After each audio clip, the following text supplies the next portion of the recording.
I'll start this morning with a poem by Robert Bly. It's entitled "The Third Body." A man and a woman sit near each other, and they do not long at this moment to be older or younger or born in any other nation or any other time or any other place. They are content to be where they are, talking or not talking. Their breaths together feed someone whom we do not know. The man sees the way his fingers move. He sees her hands close around a book she hands to him.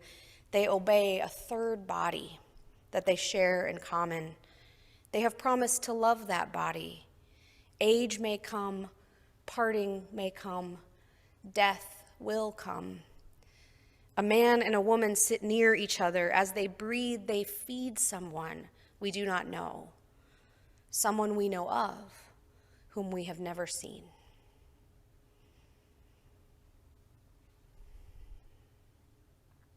That poem was used in my own wedding ceremony, and I have used it in many others, setting the heteronormativity aside, the man and the woman.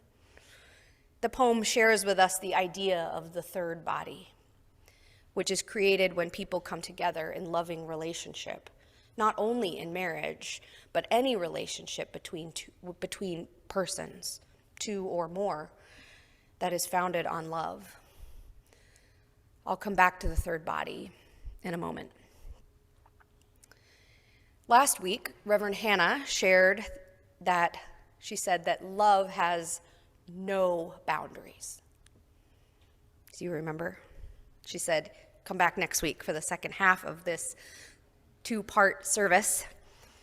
She was talking about the ways that we need to explode our egos and reach beyond ourselves in an attempt to love everything, not just those things that are convenient or easy for us to love, and not just those people either. She was talking about love on a grand scale, a loving the hell out of the world scale, a love without limits scale. But today, I get the pleasure of exploring the flip side of the coin, that love has boundaries, that love, in fact, is itself a boundary. Hannah had the joy of preaching on the grand scale, and today I'm preaching on a more close-in scale, a where the rubber hits the road scale. And so, like ministers do, I've been thinking about the Article 2 Commission of the UUA, the Unitarian Universalist Association. The Article 2 Commission is that group that has been tasked over the last few years with the rewriting of the values that we commit ourselves to, which for many, many years has been referred to as our 7 principles. The new version of the principles, or values, also has 7 elements. But they're arranged like this, with love at the center of an interconnected set of values. Unitarian Universalism has, for the last decade or more, been reclaiming our heritage as a people committed to radical love.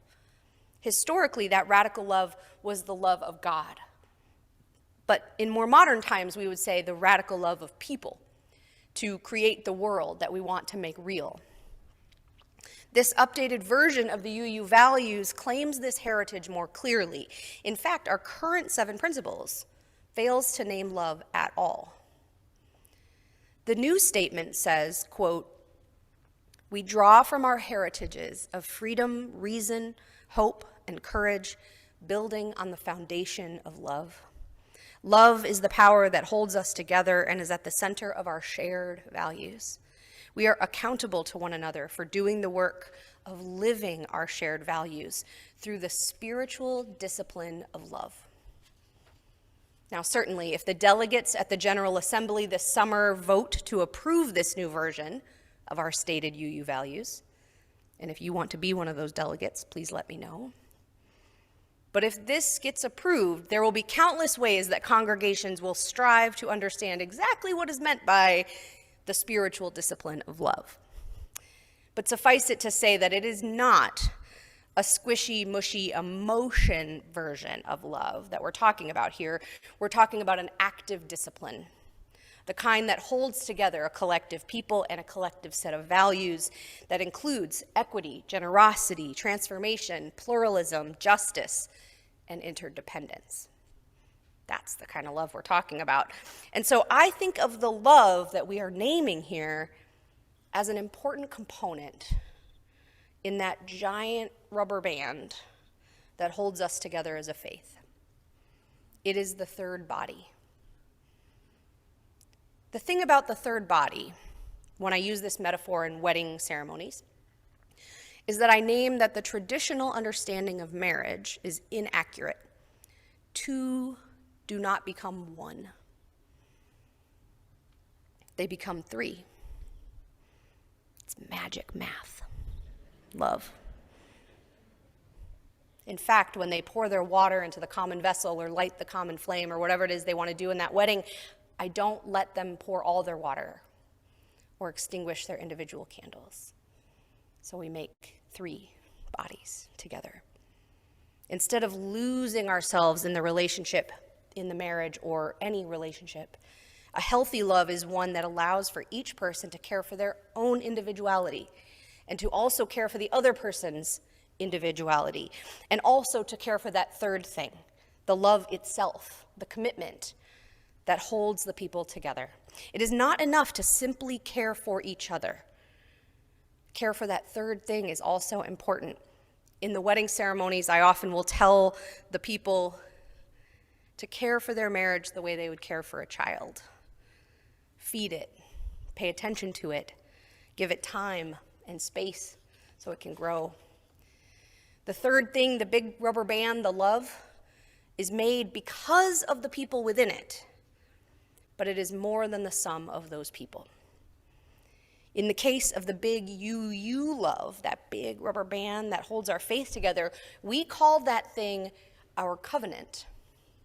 In fact, if you look in the front of your hymnal, the 7 principles are listed. They are called the covenant of Unitarian Universalism. And in the new version, the values are also listed that way, values and covenant. Covenant is a word that comes to us from other religious traditions, most clearly from Judaism. It describes, historically, the relationship that people have with God. In our case, it might mean something more like the agreement we have together to abide by our highest values. But you might notice I did the same thing with my hands, same shape. It is not only an agreement together between us. It is an agreement between each other about how we are going to abide by our highest values. It is what we agree to live by and toward as an aspiration. That's why our principles and our values are sort of reaching. They're never 100% true yet. It's a way of serving our third body, that big rubber band that holds us together.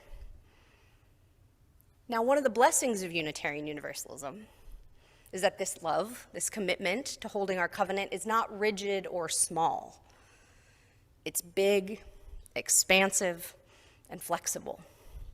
Some faiths have small containers that hold them together.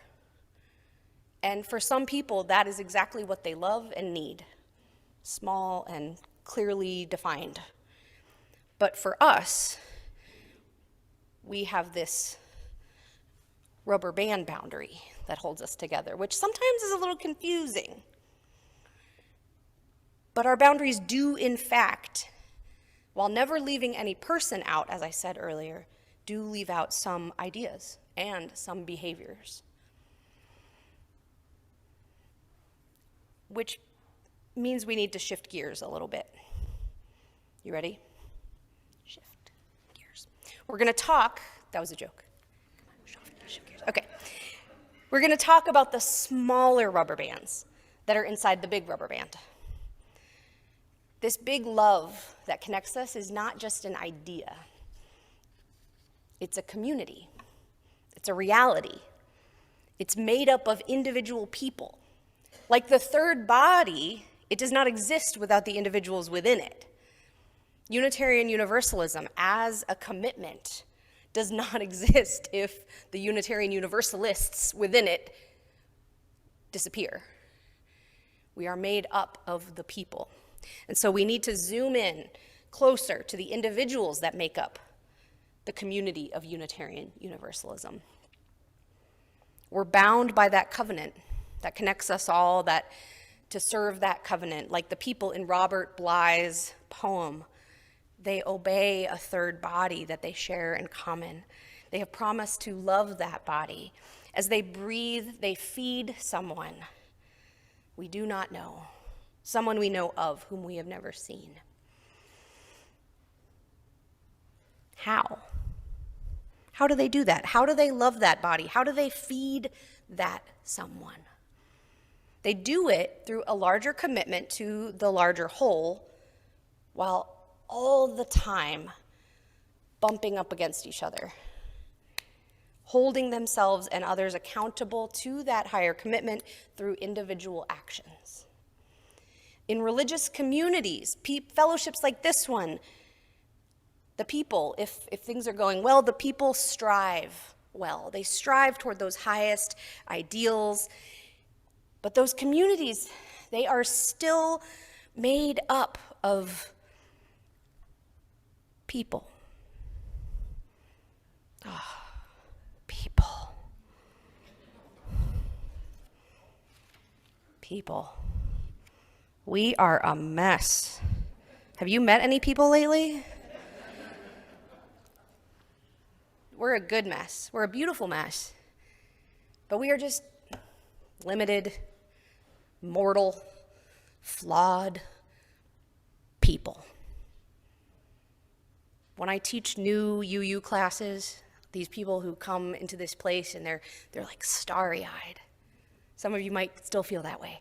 This place, it's so beautiful, and there's these ideas, and I agree with them, and I feel at home here. And then people. Something. There's always something. Because it's just people.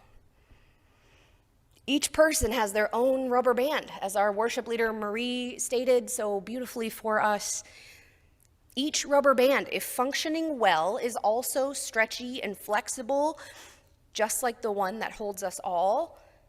But our rubber bands bump up against each other. That's the nature of being in community. And when they do, sometimes that feels good. A hug is a bump, right? It's two rubber bands bumping up against each other. A conversation or a compliment, that can be a good bump. Sometimes, though, the rubber bands bonk into each other, or they snap, right? Hopefully that doesn't happen very often, but it does happen. And not to add too many metaphors to the mix here, but sometimes I think of humans as bubbles. This is a soap bubble when it is under a microscope. So you might, sometimes we see a little bit of that glimmer of color when we see a soap bubble, but we don't see this. All of that stuff going on. There's so much more than meets the eye. And isn't that true of each and every one of us?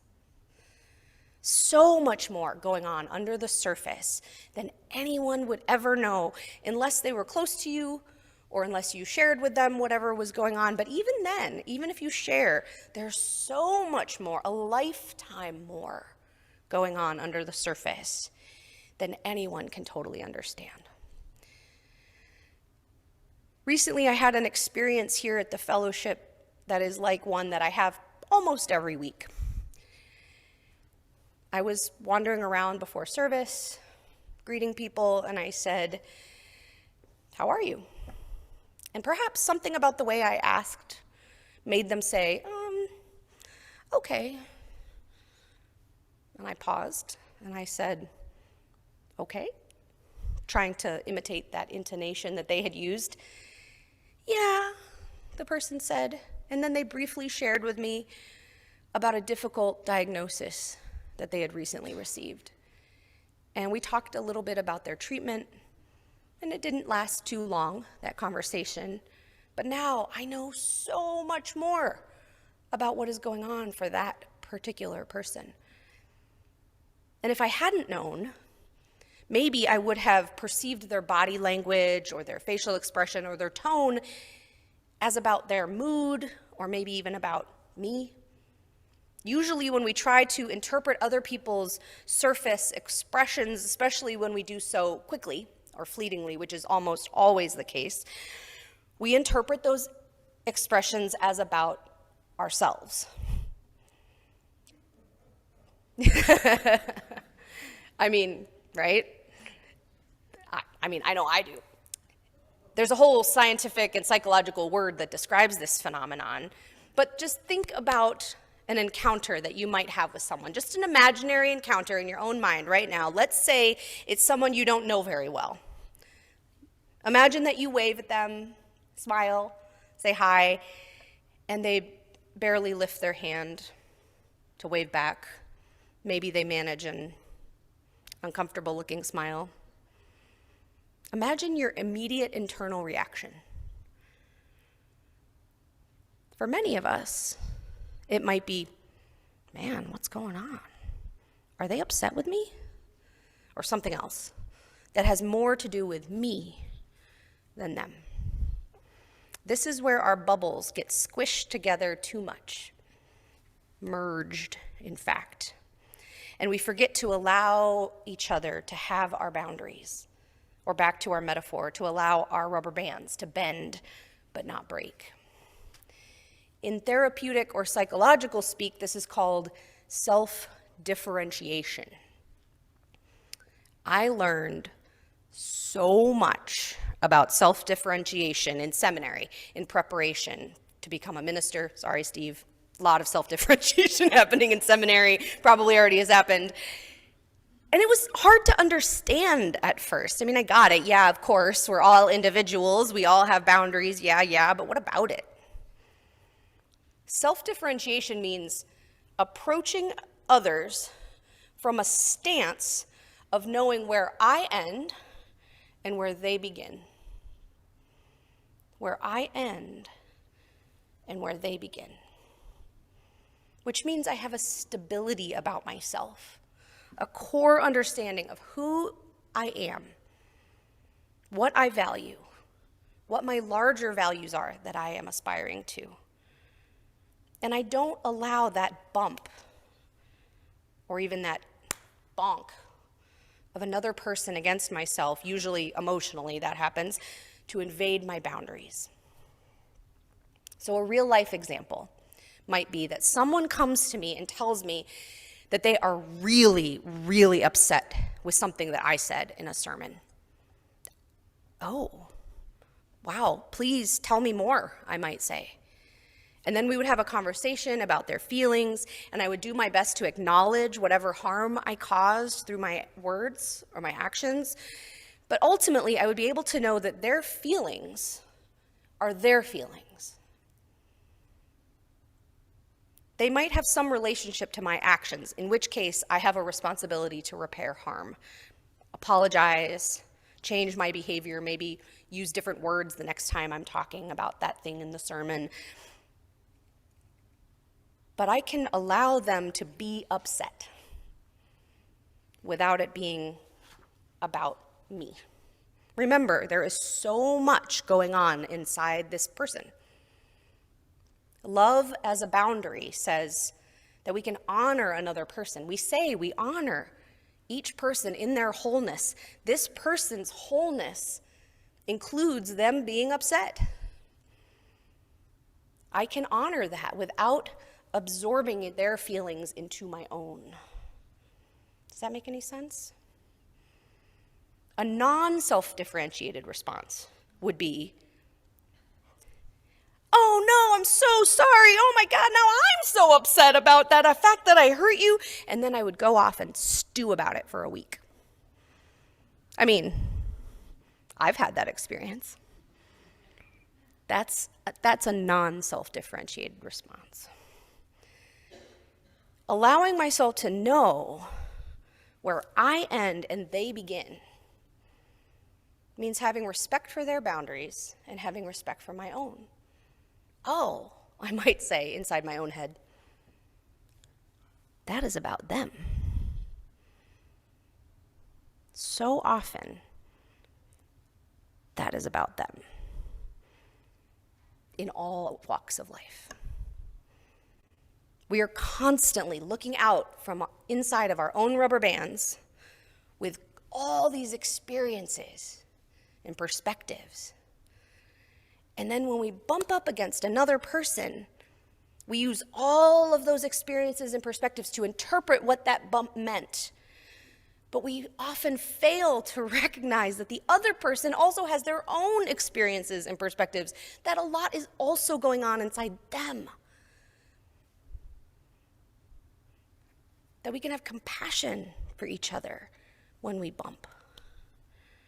We can have awareness of how to interact with each other when we bump. When we're held in the big, wide rubber band of love, we can connect and support and interact with each other in ways that respect each person's boundaries.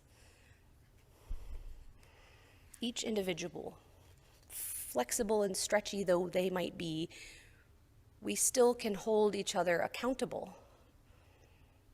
Remember, no person is outside of the boundary of our love, but behaviors sometimes are. We can hold each other accountable when we bump too hard or we hurt each other. We are not one, despite the 2 unis in our name. We are not one, we are 3, or many. And we are held in this larger body of our values and commitments with love at the center. Amen. May it be so.